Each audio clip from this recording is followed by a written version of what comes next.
Hi, it's me again with Corel Draw tips and tricks. Little exercise of some tools. This looks really difficult, but it's really easy. And if you want to take a screenshot of that right there, that's what we need. I'm going to start off with a 20-inch ellipse. And I'm going to hit P, put it in the center. I'm going to Control D and make a 16-inch. And then I'm going to Control D again, and the last one's 12. So then I'm going to take a 12-inch box, and because I'm working in the center of the page, I can just hit P. I'm going to take my shape tool with scallop corners and just bring that in.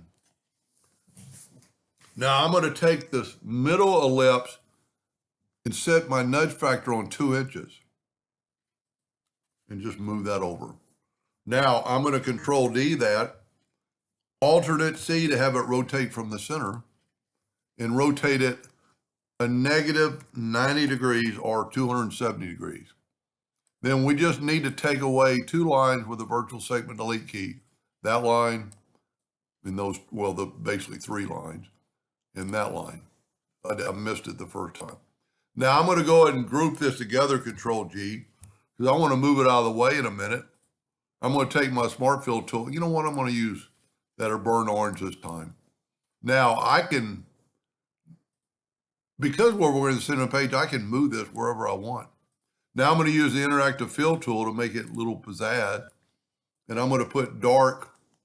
And this is where your artistic ability would come through, probably better than mine.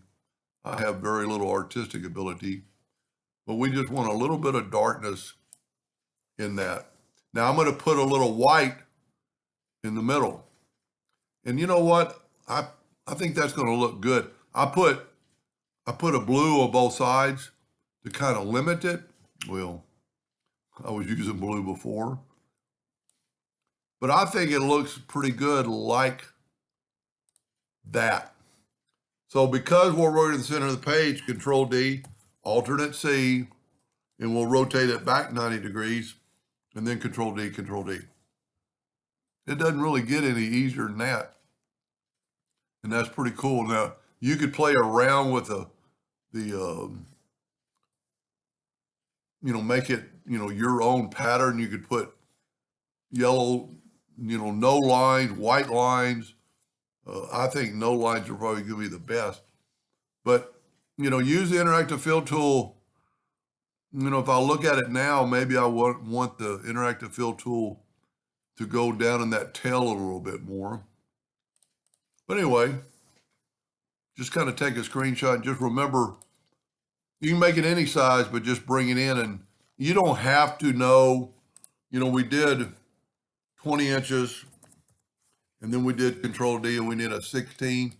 You don't have to nudge it over 2 inches. You can have that selected, shift select that, and hit L, and it'll put it over there also.